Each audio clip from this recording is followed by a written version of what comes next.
अस्सलाम वालेकुम गाइस, कैसे हैं आप लोग। आज आई हूँ मैं एक नए व्लॉग के साथ। आज संडे था तो मैंने सोचा चले हम पराठे बना रहे हैं, तो पराठे आप लोगों के साथ शेयर करते जाएं कि किस तरह बनाएं। बल वाले पराठे हमने बनाने हैं मैदे वाले आटे के साथ। तो पहले हमने परात ले लेनी है, एक छलनी ले लेनी है, उसमें 1 कप पहले मैंने आटा डाला है, फिर 1 कप उसको अच्छी तरह छान लिया है, फिर 1 कप जो है वो मैदा डाला है, फिर 1 कप आटा डालना है। इसको अच्छी तरह छान लेना है, कोई इसमें जो है वो मोटा आटा या कोई दाना वगैरह ना रह जाए। अब ये 1 कप फिर मैदा है, इसको अच्छी तरह छान लेना है। इस तरह मैंने 1-1 कप करके डाला है, तो हमें मिक्स करने की ज़रूरत नहीं है। मतलब दोनों चीज़ें जो हैं वो 1-1 2-2 कप है, तो पहले 1 कप दूसरा कप ऐड करते जाना है। उसके बाद मैंने 2 अंडे लिए हैं, ये देखिए अंडा, इसमें हमने कटोरी में अंडा ले लिया, फिर एक और अंडा ले लेना है, इसको भी तोड़ लेना है। तोड़ने के बाद इसको अच्छी तरह फेंट लेना है। डायरेक्ट हम आटे में नहीं डालेंगे, कहीं जर्दी रह जाएगी, कहीं सफ़ेदी रह जाएगी। तो इसको हमने एक कटोरी में पहले दोनों अंडों को डाल लेना है, फिर अच्छी तरह फेंट लेना है। ये देखिए जी, अच्छी तरह फेंटने के बाद हमने इसको आटे में शामिल करना है। तो पहले 1 कप दूध लिया है, 1 कप दूध को आटे में डालना है। ये दोनों आटे मौजूद हैं, इसमें थोड़ा सा हस्बे जायका नमक, लेकिन याद रखिए जिसका बीपी हाई होता है वो ज़्यादा नमक इस्तेमाल नहीं करेंगे, क्योंकि इसके साथ हमने बाकी चीज़ें सालन वगैरह या ऑमलेट वगैरह भी लेना है, तो फिर नमक ज़्यादा नहीं होगा। ये 1 कप दूध मैंने ऐड कर दिया। अब ये दोनों अंडे जो मैंने कटोरी में फेंटे हुए थे, ये अंडे मैंने इसमें ये देखें जी डाल लिए हैं, चारों साइडों पे हम डालेंगे। इसको मिक्स कर लेना है। अंडे 2 अंडे, 1 कप दूध और हस्बे जायका नमक, ये चीज़ें थोड़ा सा पानी लेके जितनी ज़रूरत है। बहुत ज़्यादा नरम आटा नहीं करना, फिर वो जो है पराठों के बल जो हैं वो अच्छे नहीं बनते, वो मिक्सअप से हो जाते हैं। तो इसमें अब हमने 2 चम्मच जो है वो घी डालना है। अब आप पे डिपेंड करता है, आप इसमें देसी घी भी डाल सकते हैं, डालडा घी भी डाल सकते हैं। जो लोग देसी घी पसंद नहीं करते वो डालडा डाल देंगे। ये मिक्स करने के बाद इसको हमने गूंदना शुरू कर देना है। ये देखें जी, आटे को अच्छी तरह गूंद लेना है, क्योंकि जितना अच्छा आटा गूंदा जाएगा उतने अच्छे पराठे बनेंगे। अगर हम आटा जल्दी में गूंदते हैं, अच्छा नहीं गूंदते, या उसमें कोई गिल्टियाँ सी बन जाती हैं, तो वो पराठे भी फिर मज़े के नहीं बनते। बहुत ज़्यादा नरम नहीं रखना और बहुत ज़्यादा सख्त भी नहीं रखना कि वो पेड़ा भी ना बने। वैसे भी अब सर्दी का मौसम है, थोड़ी देर आटा रख दें तो वो बहुत ज़्यादा सख्त हो जाता है, फिर उसका पराठा बनाना जो है वो मुश्किल हो जाता है। बेलन पे और उस पर तो अच्छी तरह सही बन जाता है, लेकिन जब हम उसको हाथ पे पराठे बनाते हैं तो वो अच्छे नहीं बनते। नमक थोड़ा कम था, मैंने उसमें थोड़ा सा और ऐड कर दिया, मैंने चख के देख लिया था। मेरे बीपी का इतना इशू नहीं है, मैं ज़्यादा नमक भी ले लूँ ना, मेरा बीपी लो होता है, मैं ज़्यादा नमक भी ले लूँ तो कोई मसला नहीं। ये आटा गूंद के रेडी है, इसको अब मैंने फ्रिज में रख दिया। उसके बाद मैंने साथ साथ संडे था तो बाकी घर के कामों को भी देखना था, अब एक तरफ तो काम नहीं करना। तो ये जी मैंने वॉशिंग मशीन लगा ली। मेरा इरादा ये था कि जितनी देर आटा मैंने मशीन में फ्रिज में रखा हुआ है, तो बाकी टाइम जो है वो वॉशिंग मशीन को दे दूँ जी। ये मैंने इसका टाइम सेट कर लिया, इसका वॉशिंग टाइम मैंने सेट कर लिया, इसके पानी का जो लेवल है वो मैंने सेट कर लिया। उसके बाद ये सुबह अर्ली मॉर्निंग में गर्म पानी पीती हूँ, तो मैंने इससे स्टमक भी साफ़ रहता है, स्किन भी आपकी ग्लो करती है। तो मैंने 1 कप पानी गर्म करके पिया। साथ साथ मैंने, क्योंकि मैं सालन वगैरह के साथ ऑमलेट के बगैर मैं नाश्ता नहीं, पराठा नहीं खाती, तो मेरे हस्बैंड जो हैं वो दही के साथ पराठा खाना पसंद करते हैं, मेरे बच्चे जो हैं वो चाय के साथ पराठा खाना पसंद करते हैं, लेकिन मैं सालन के बगैर या ऑमलेट के बगैर मैं पराठा या मैं नाश्ता नहीं कर सकती। तो मैंने अपने नाश्ते में जो है वो ऑमलेट शामिल करना था। ऑमलेट में मैंने 1 प्याज ले लिया, प्याज के बाद 1 टमाटर ले लिया। टमाटर मैंने सारा नहीं डाला था, क्योंकि मैंने सिर्फ अपने लिए ऑमलेट थोड़ी मिकदार में बनाना था। तो मैंने ये देखें जी टमाटर काट लिया। टमाटर बारीक बारीक काटना है, क्योंकि वो बड़ी अच्छी सी इसमें वो लुक आती है। टमाटर, प्याज, हरी मिर्चें, तो वो तीनों चारों शेड जब उसमें आते हैं ना, तो ऑमलेट में बड़े खूबसूरत लगते हैं। हरी मिर्च भी मैंने जस्ट 1 ही काटी है जायके के लिए। वैसे तो सुरख मिर्च मैं डालूँगी, हरी मिर्चें ज़्यादा नहीं डालती मैं। मतलब कुछ लोग पसंद करते हैं, कुछ नहीं पसंद करते, लेकिन थोड़ी बहुत जो है वो शक्ल में भी ऑमलेट बना भी अच्छा लगता है और ज़्यादा लगती भी नहीं है। ये जी प्याज हो गया, टमाटर हो गए, हरी मिर्ची होगी। अब मैंने थोड़ा सा जो है वो धनिया लेना है, ताकि धनिए से खुशबू भी अच्छी आए और ऑमलेट भी मज़े का लगता है जी। धनिया भी कट गया। अब ये चारों चीज़ें कट गई हैं। अब हम जी देखते हैं, ये साइड पे रख देना है इसको। पराठे बनाने के बाद हम ऑमलेट बनाएंगे। ये देखें जी, अब हमने देखना है अपने पराठों को, लेकिन अभी मेरा ख्याल है कोई 10 मिनट हुए आटा गूंदे हुए, तो मैंने सोचा कि चलें साथ साथ थोड़े से बर्तन धो लूँ। किचन में तो खड़ी हूँ, फारग खड़े होने से बेहतर है कि हम कोई ना कोई काम साथ निपटा लें। तो आप भी काम वाली आई नहीं थी, तो मैंने कहा चलें जी, फारग होने से बेहतर है कि हम थोड़ा सा काम ये भी साथ कर लें, उसका काम भी आसान हो जाएगा। बस थोड़े से बर्तन थे तो बर्तन धो लिए मैंने। ये देखें जी, ये बस बर्तन धो के मैं फ्री होने लगी हूँ। तो इसके बाद हम अपने देखते हैं जो आटा गूंदा है उसकी सूरत हाल क्या है, फिर पराठे बनाने शुरू कर देते हैं जी। आटा बिल्कुल ठीक है, ये अब तकरीबन मैं इसका पराठा शुरू करने लगी हूँ। ज़्यादा नरम नहीं है, ज़्यादा सख्त भी नहीं है।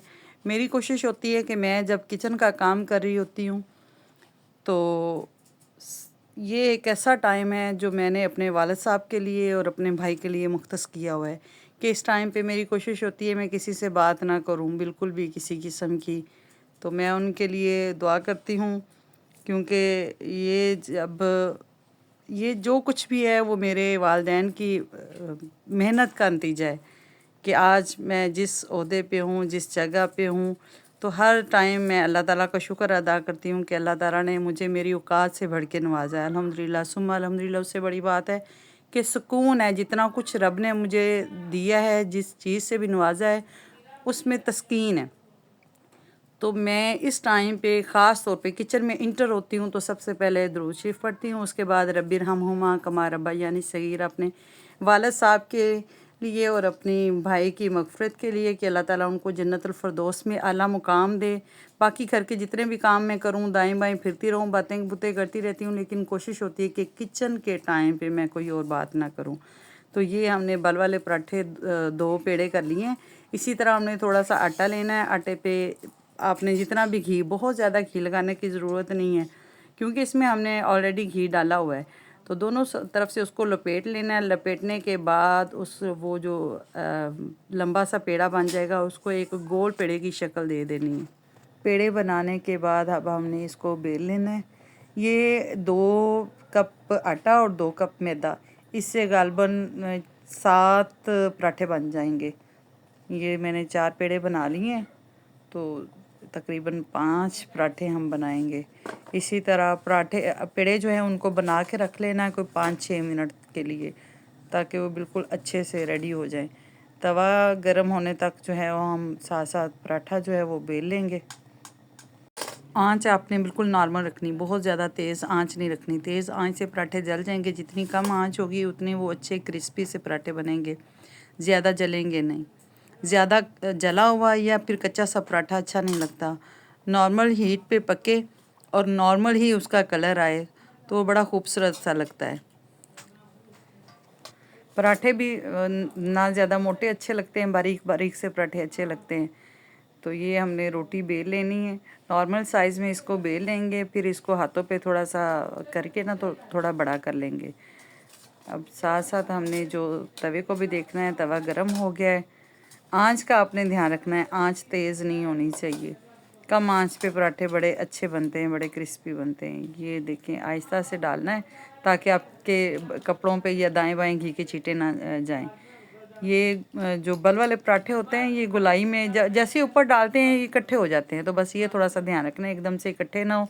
हाथों की मदद से उसकी गोलाई को सेट कर लें। अब इसकी साइड मैंने पलट ली है, एक साइड पे थोड़ा सा जब पक जाता है तो पलट लिए। सॉरी, मुझे घी उस साइड पे लगाने का याद नहीं रहा, तो अब मैंने जो है वो चम्मच की मदद से पराठे की दूसरी साइड पे और पहली साइड पे, दोनों साइड्स पे मैंने इसके घी लगा लिया है। घी लगाने के बाद जी हमने इसको थोड़ा सा फेरते रहना है, दाएं बाएं इसको चेक करते रहना है, उल्टाते रहना है ताकि दोनों साइडों से एक जैसा पके। किनारे भी इसके पक जाने चाहिए, किनारे भी कच्चे ना रहें। सम टाइम ये होता है कि आंच तेज़ होती है, किनारे कच्चे रह जाते हैं, दरमियान से पराठा जो है वो जल जाता है। तो इसके लिए इस पराठे को जो है ना वो डबल कर लेते हैं, थोड़ा सा मोड़ लेते हैं। वो सारी साइडें, ये देखें, सारी साइडें किनारों तक एक जैसी पकेंगी। उसके साथ ही मैंने और थोड़े से 4 पेड़े पहले कर लिए तो फिर मैंने साथ साथ दूसरा पेड़ा भी बनाना शुरू कर दिया। एकदम से 4-5 इकट्ठे पेड़े इसलिए नहीं बनाए थे कि वो उसको ज़्यादा टाइम हो जाता खुश्के में पड़े हुए ना, तो वो फिर अच्छा पराठा नहीं बनता। तो जब दो एक आध पराठा बन गया तो फिर अगले 2 जो पेड़े हैं वो भी मैंने साथ साथ बना लिए। एकदम से आपने सारे पेड़े बना के नहीं रख लेने। 2 पराठे बना लिए हैं तो फिर अगले 2 जो पेड़े हैं वो कर लें। इस तरह फिर वो पेड़ा ख़राब नहीं होता, नहीं तो उसके ऊपर वो सिकरी सी जम जाती है तो वो मज़े का पराठा नहीं बनता। तो ये देखिए जी, अगला पराठा भी रेडी है। इसके साथ ही मैंने तीसरा, कुछ लोग इस तरह करते हैं, कुछ फीमेल इस तरह करती हैं कि एक पराठा उतारने के बाद अगले पेड़े को टच करती हैं। मेरी आदत है कि पराठा ऊपर होता है तो दूसरा पेड़ा जो है उसको मैंने इस्तेमाल करना शुरू कर दिया, उसको बनाना शुरू कर दिया, उसको बेलना शुरू कर दिया। तो फिर वो तवा ज़्यादा देर खाली नहीं रहता। ये मैंने, अब मुझे याद था कि मैंने पलटना है तो पलटने से पहले जो है उस पर घी डालना है, तो साथ ही मैंने उस पर घी डाल दिया। ये देखें जी, अपनी तरफ से तो मैंने कोशिश की है कि उसकी गुलाई जो है वो अच्छी आए, लेकिन थोड़ा बहुत मुझे भी काफ़ी अरसा हो गया पराठे परूठे मैंने छोड़े हुए हैं। मैं ख़ुद तो नहीं खा रही, लेकिन ये है कि बच्चे खा लेते हैं। बच्चों को तो जिस तरह के भी पराठे बना दें उन्होंने नखरे नहीं करने होते। बड़े जो होते हैं उन्होंने नखरे करने होते हैं जी, पराठा गोल हो, पराठा चारों तरफ से पका हुआ हो, पराठा जो है वो मतलब बिल्कुल पतला सा हो, क्रिस्पी हो। बच्चे इतने नखरे नहीं करते और मेरे बच्चे माशाल्लाह खाने पीने में इतने ज़्यादा नखरे नहीं करते। जिस तरह का भी खाना हो, बस ज़्यादा स्पाइसी ना हो, बिल्कुल फीका ना हो, तो जो भी पका के दूँ वो माशाल्लाह शौक़ से खा लेते हैं। बहुत अच्छा खाना मैं नहीं बनाती, लेकिन ये है कि काबिल कबूल बना लेती हूँ। मतलब जिस तरह का आम फैमिली में ट्रेडिशनल खाने चलते हैं ना, रवायती तौर पे जो हमारे खाने चले आ रहे हैं, उस तरह का भी। ये देखें, पराठा जो है एकदम से सिकुड़ जाता है। साथ ही मैंने ऑमलेट के लिए फ्राइंग पैन में जो है वो ऑयल रख ली है। अब हमने उसको एक कटोरी में जो प्याज, टमाटर, हरी मिर्चें, हरा धनिया काटा हुआ था, उसमें थोड़ी सी जो है चम्मच तकरीबन हमने सुरख मिर्च डाल देनी है, अंडा डाल देना है। मेरी जो सुरख मिर्चें मैंने पीस के रखी हुई हैं उसमें लहसुन, अदरक, गरम मसाला हर चीज़ डाली हुई है, क्योंकि मैंने कॉलेज से आके खाना बनाना होता तो फिर इतना टाइम नहीं होता। मैं लहसुन छीलूँ, अदरक जो पीसूँ, तो सारी चीज़ें मैंने मिक्स करके रखी हुई हैं अपनी मिर्चों में। बस जल्दी से प्याज भूना, प्याज भूनने के साथ ही आपने जो मिर्चें ऐड की हैं उसमें सारी चीज़ें मौजूद होती हैं, लहसुन, हल्दी, अदरक, नमक, मसाला। कोई भी चीज़ जो है वो हमने साथ अलग से नहीं डालनी होती। साथ साथ मैंने चाय रख दी, क्योंकि मेरी बेटी जो है वो चाय शौक़ से पीती है। मतलब पराठा जो है वो चाय के साथ ज़्यादा खाती है, लेकिन मुझे आमलेट चाहिए था, मेरे हस्बैंड को दही चाहिए था और मेरी बेटी को साथ चाय चाहिए थी। वैसे मैं नाश्ते में बिल्कुल साथ चाय नहीं पीती, कुछ टाइम रुक के पीती हूँ, लेकिन बच्चों को देखते हुए जब हमने इकट्ठे नाश्ता करना था तो फिर मैंने साथ ही चाय भी रखी। चाय को अच्छी तरह फेंट के पकाया है। ये देखें जी, है तो सादा सा नाश्ता, लेकिन इसमें भी मुझे यकीन करें मुझे थकावट हो गई है। अब इतना काम किया नहीं जाता अब मेरे से ना, बहुत करती हूँ काम ना।